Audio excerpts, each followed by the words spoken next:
Hi guys, welcome to Olive's Tree. I'm Mandy and I'm one of the 12 branches on my mum Olive's Tree.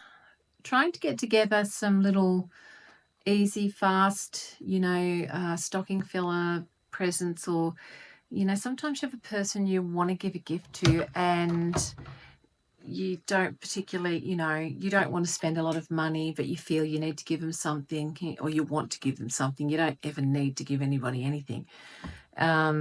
And so I'm making a little mug rug, and I've drawn a cup and saucer on this calico, and I've coloured it with crayons and ironed over that.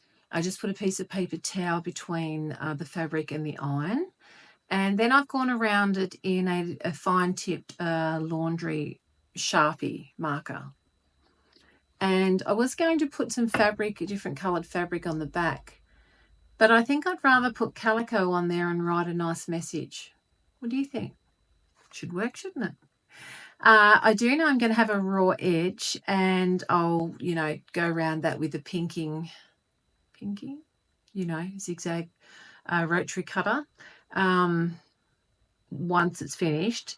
And I thought to go with that, I've cut out a little tea bag, which I think I will cut that out of a print, and a little tag, and the tag will probably be calico, and that just says tea time.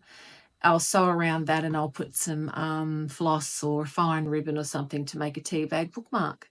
And I thought they're just two really quick, easy little things that you can make out of scraps that you've got lying around, and they're really fast to do. So let's have a look at what I've got, where I'm up to so far. Okay, I'll just get you in the best spot to see what's going on. Get some light there for you will be really helpful. Okay, so on the back of this, I've just cut out a scrap piece of batting, and I'm just going to I've decided to use calico on the back, so I'm going to cut around it in, I'm going to cut another piece of calico, sorry, not cut around it. I might just tear that down a little bit. It's only a scrap I'm working with, so, it doesn't really matter. And I'm just going to pop this in here, not right up on the edges. That'll do. So I do want to, I think I might maybe do some quilting lines, but I don't want to put my quilting walking foot on.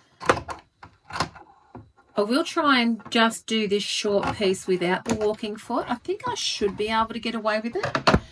And look, if I can't, then I'll have to bite the bullet and, do it with, I can't talk.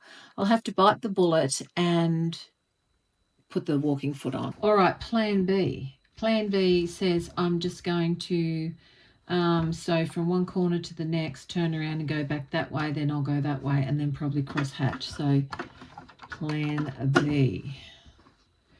Should I draw the lines? Yeah. Although it's quite small, isn't it? What if I just draw one to start with? Do you reckon that would get me out of trouble? I don't know whether it would or not, but what did I do with that? I do have a, I had it here a minute ago. I must have gone underneath the sewing machine. Okay. I can't find my fabric marking pen. I have another one here. It doesn't work very well. I don't think that's it. Oh, this one's just about dry, but I think it'll give me a good enough line to, I'll be able to see what happens. So I'm just going to go from corner to corner. You might not be able to see this line. This is a water erasable as well, but I can. And to keep me on track, I might just go there. And that's 1 1/4 away, so why don't I do that again? I mean, it's only a scrap project, but you want it to be, pretty even, don't you? Then while I've got it out, I'll turn around and I'll go this way.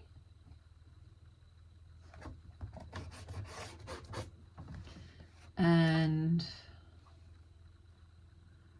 I'll come out.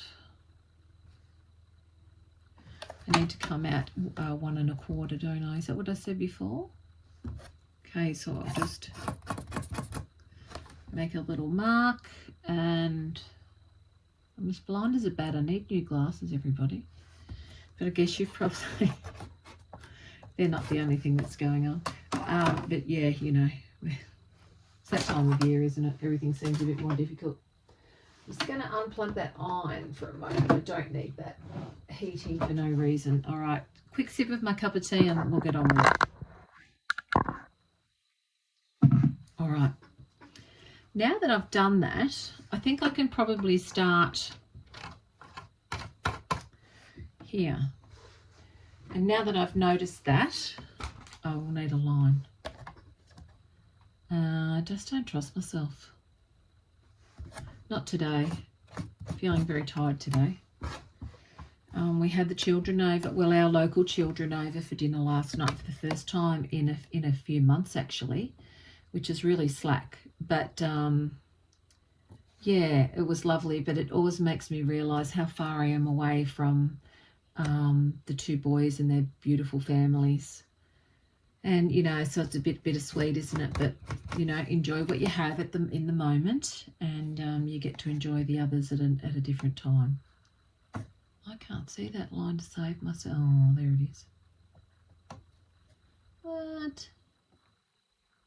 You're probably watching this going, you're not on the line, you're not on the line. You know what? You would be so right. But who cares? You know what? We're all human. You make mistakes sewing and cooking and whatever. It'll be fine. It's only a mug rug. It's not a beautiful quilt or something. Something utilitarian that's probably going to get tea and coffee spilled on it in the very near future. Okay, there we go. I'm happy with that. I'm glad we decided to do that crosshatch. So let's start. Can you see? I was trying to get you where so I know that you actually can. Let's start here.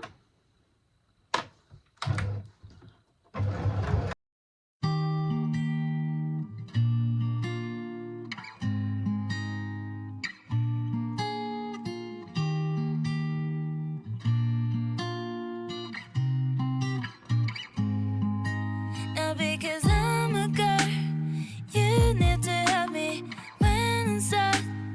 You want to help me, but I have the girl. I have the girl, baby, I'm enough, yeah. Now because I'm a girl, you need to help me when I'm sad. You want to help me, but I have the girl. I have the girl.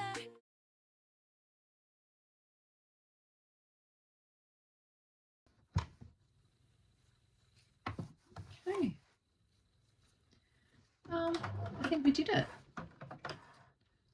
Alrighty. So I think that's pretty sweet. Those stitch lines will come out, you know, I'll give them a fluff. You know, the back's, as I said, it's only a mug rug. There is a little, once I press it though with some steam, it might shrink in a little bit. You know how sometimes when fabric hasn't been pre-washed, which this bit hasn't, sometimes if you put a fair bit of steam on it or wet it, you know, down with a spray bottle and iron it several times, it will often sometimes shrink in a little bit. So that's what I'm planning on. So now I'm going to cut around here just to get off this excess, like so.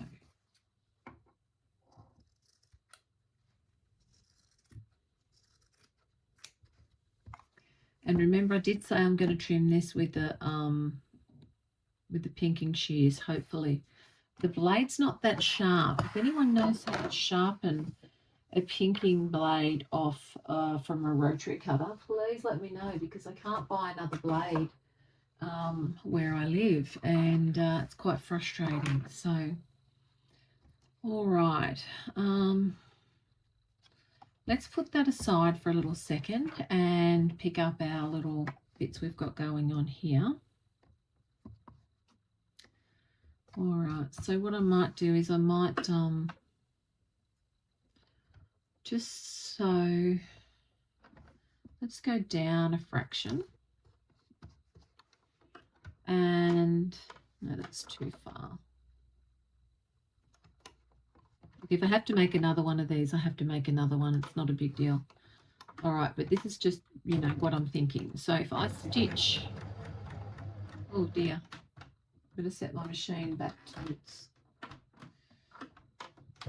normal, although that's pretty good. Just go to there, okay.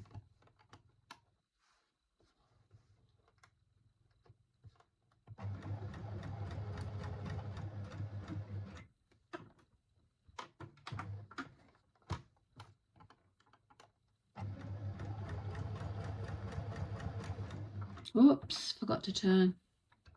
That's okay.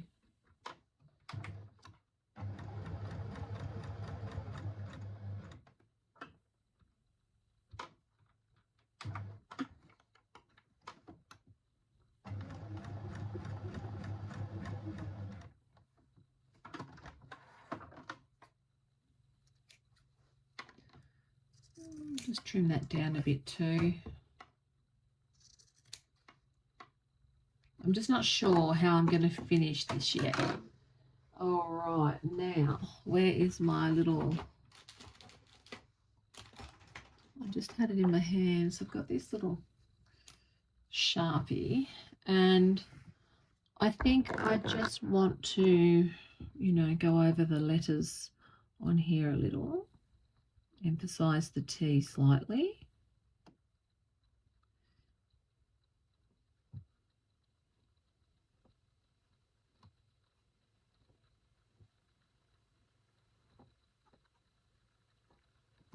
Okay. And the rest will, you know, when I spray that with some water and iron it, the rest will come off. So that's like, oh, I didn't put the thread in. Oh, gosh. Okay. All right. I don't know whether I'm going to unpick that or I'm going to make another one, but we'll worry about that later. Let's just let's work on the actual tea bag. Now, I think I'd like to do the front in a print, in a nice, you know, some sort of print. Wonder if I could cut it out of this little piece of scrap patchwork. That'd be cute, wouldn't it? I could just cut that out like that. What do you think?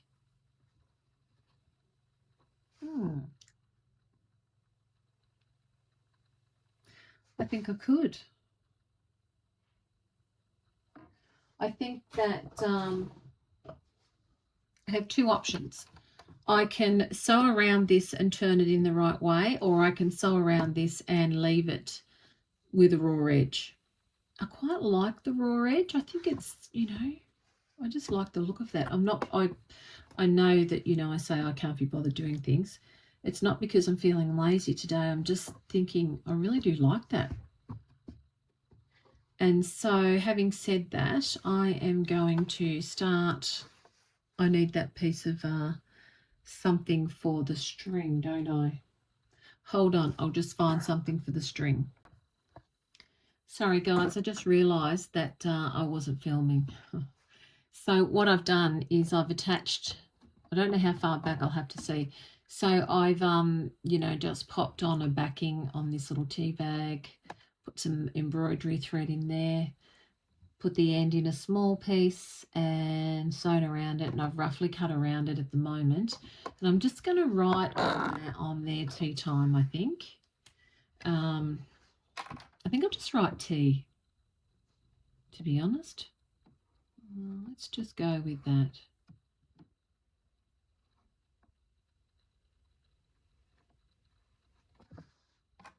And that Sharpie isn't the one I normally use. I normally use a laundry marker. So there we have it. Tea.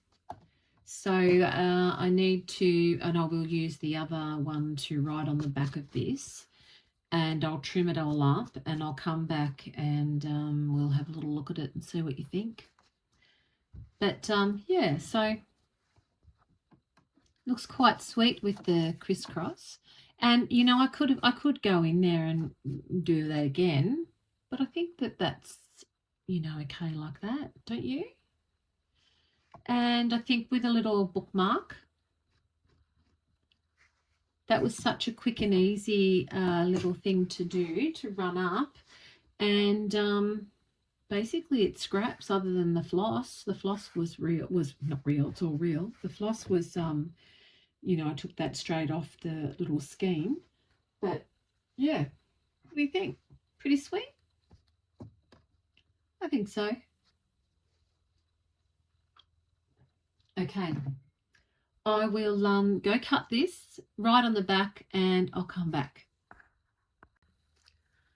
Okay, so I've gone around the edge with my pinking rotary cutter, and I also did that on the tea bag, but I didn't on the tag, and I'm going to snip that off a little bit more, a little closer, I think, on that one. And then on the back, I've just used my laundry Sharpie to write Merry Christmas, Mandy 2024, and you can put whoever's name there that you want to give this to. And I'm not unsure, I'm not going to do a row of just black large hand stitching around here. I think it might finish it off. What do you think? But you know, that's pretty sweet. Basically scraps, as I said, except for the thread. You could use string if you've got some butcher's twine that you know you might use in the kitchen, or even some hessian twine you might use in the garden. That'd look, you know, okay as well. So yeah, all right. So that's it for this one. So that's the second part of our little fast and easy gifts from not much for you know, that you can make for Christmas this year. And I will, you know, as I make these, put them in a playlist so they come one after the other, and they're not necessarily, you know, they won't have a they won't say, you know, Christmas mug rug, Christmas bookmark, whatever. It'll just be, you know, easy, fast, whatever. Yeah, so I hope you like that. If you do, give it a thumbs up. Think about subscribing to the channel. It's free to you, but it really does help me a lot, and I'd really appreciate that. Thanks for stopping by and spending some time with me today. And yeah, I hope the world's treating you kindly. Take care, and I'll see you in the next one. Bye for now.